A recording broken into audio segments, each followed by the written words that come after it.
নমস্কার বন্ধুরা, আমি সঞ্জু। আজ আবারও এক ভিন্ন স্বাদের রেসিপি নিয়ে হাজির হয়েছি। আজ আমি তৈরি করব কুচুর মুচুর পকোড়া। এই পকোড়াটা কিন্তু খেতে দারুণ। শীতের বিকেলে এক কাপ চায়ের সাথে এক প্লেট পকোড়া পেলে একেবারে জমে যাবে। আর এই পকোড়াটা খেতে কিন্তু যেমনি খাস্তা তেমনি মুচমুচে। ঠিক আছে, তাহলে তোমরা দেখতে থাকো এই রেসিপিটা আমি ঠিক কী কী প্রসেসে করছি, আর এই রেসিপিটা করার জন্য কি কি উপকরণ নিয়েছি সেটাও তোমাদের একবার দেখিয়ে দিই। বন্ধুরা, রেসিপিটা করার জন্য আমি এখানে 2 কাপ চিড়ে নিয়েছি, আর নিয়েছি বিউলির ডাল, আলু, কাঁচা লঙ্কা, শুকনো লঙ্কা, জোয়ান, চিলি ফ্লেক্স, কাশ্মীরি লঙ্কা, নুন, হলুদের গুঁড়ো, শুকনো লঙ্কার গুঁড়ো, জিরের গুঁড়ো, চাট মশলা, সুজি। বন্ধুরা, প্রথমে আমি বিউলির ডালটাকে মিক্সিতে পেস্ট করে নেব। এখানে আমি 100 গ্রাম বিউলির ডাল নিয়েছি। বিউলির ডালটা ভালো করে ধুয়ে 4 ঘন্টা ভিজিয়ে রেখেছিলাম। বন্ধুরা, ডালটা আমার বাটা হয়ে গেছে। এবারে আমি সামান্য একটু জল দিয়ে ফেটিয়ে নেব। এই জারটা ধুয়েই একটু জল রেখেছি, এখান থেকে একটুখানি জল দেব, সামান্য।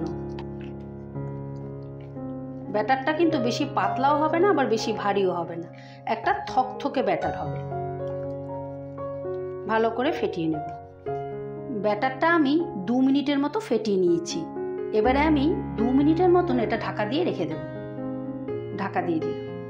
বন্ধুরা, এদিকে আমি একটা গ্রেটার দিয়ে আলুটা গ্রেট করে নিচ্ছি। এখানে আমি মাঝারি সাইজের একটা আলুকে ভালো করে ধুয়ে নিয়েছি। এই দেখো বন্ধুরা, আলুটা এইভাবে মিহি করে আমি গ্রেট করে নিয়েছি। এবার আলুর মধ্যে যে জলটা আছে এই জলটা চিপড়ে ফেলে দিতে হবে। এই দেখো,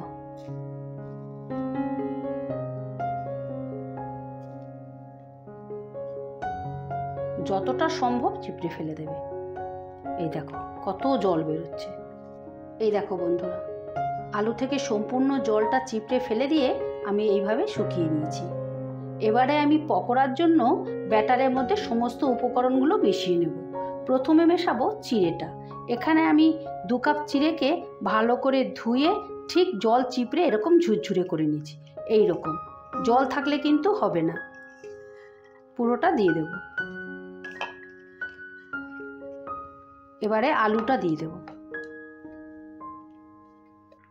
এবারে দিয়ে দেব স্বাদ মতো নুন, দিয়ে দেব 1/2 টিস্পুনের মতন হলুদের গুঁড়ো,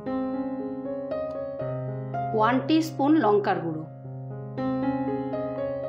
1/2 টিস্পুন জিরের গুঁড়ো, দিয়ে দেব অল্প একটু কাশ্মীরি লঙ্কা, দিয়ে দেব 1 টিস্পুনের মতো চাট মশলা,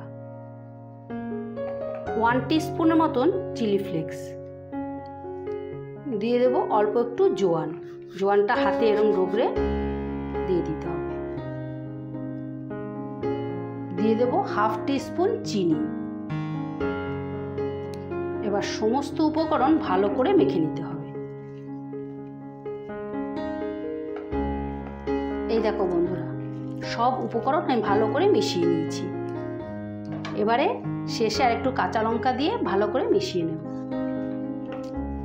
কাঁচা লঙ্কা দিয়ে ভালো করে মিশিয়ে নিচ্ছি। বন্ধুরা, পকোড়াটা ভাজার জন্য আমি একটা প্যান বসিয়ে দিয়েছি। প্যানে তেল দিয়ে দিয়েছি, তেলটা গরম হয়ে গেছে।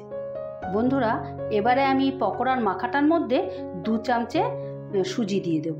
আমি আগে দিইনি, কারণ সুজিটা নরম হয়ে যাবে। আর এখন ঠিক ভাজতে যাব এই মুহূর্তে আমি সুজিটা দিয়ে দিচ্ছি, তাহলে পকোড়াগুলো খুব ক্রিস্পি হবে। এবারে আমি আলগা হাতে সুজিটাকে মিশিয়ে নিয়ে আমি একটা একটা করে পকোড়া ছেড়ে দেব। বন্ধুরা, পকোড়াগুলো ভাজার আগ মুহূর্তে আমি 2টো শুকনো লঙ্কা ভেজে দিচ্ছি। এই শুকনো লঙ্কাটা ভেজে নিলে তেলের মধ্যে একটা শুকনো লঙ্কার সুন্দর ফ্লেভার আসবে, তাতে পকোড়াগুলোর মধ্যেও দারুণ একটা ফ্লেভার আসবে, খেতে খুব ভালো লাগবে। এই জন্য আমি শুকনো লঙ্কাটা ভেজে নিচ্ছি।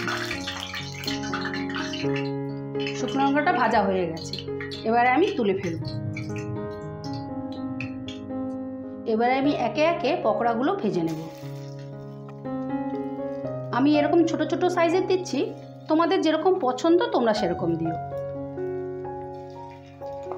বন্ধুরা, পকোড়ার একটা পিঠ ভাজা হওয়া পর্যন্ত আমি অপেক্ষা করব, তারপরে উল্টে দেব।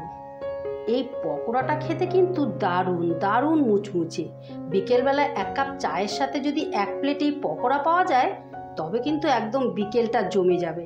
তোমরা কিন্তু অবশ্যই এইভাবে তৈরি করে একবার খেও, আর খেয়ে যদি ভালো লেগে থাকে তাহলে কমেন্টে অবশ্যই জানিও যে রেসিপিটা কীরকম ছিল। এই দেখো বন্ধুরা, এক সাইড হয়ে গেছে, এবার আমি উল্টে দিচ্ছি অপর সাইডে। লাল লাল করে ভেজে নিতে হবে ঘুরিয়ে ফিরিয়ে। গ্যাসটা কিন্তু অবশ্যই তোমরা মিডিয়াম টু লোতে রাখবে। হাই হিটে ভাজলে কিন্তু ওপর থেকে পুড়ে যাবে, ভেতরে ভাজা হবে না। বন্ধুরা, পকোড়াগুলো ভাজা হয়ে গেছে। এই দেখো, এই রকম লাল লাল করে ভাজতে হবে। এবারে আমি তুলে ফেলছি।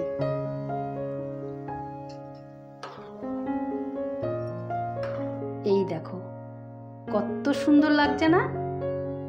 দারুণ খেতে, কিন্তু খুব মুচমুচে।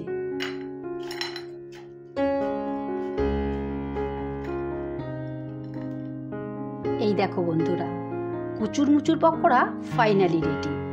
তোমরা কিন্তু এইভাবে তৈরি করে অবশ্যই একবার খেও, আর খেয়ে যদি ভালো লেগে থাকে তাহলে আমার চ্যানেলটা সাবস্ক্রাইব করে রাখার অনুরোধ রইল।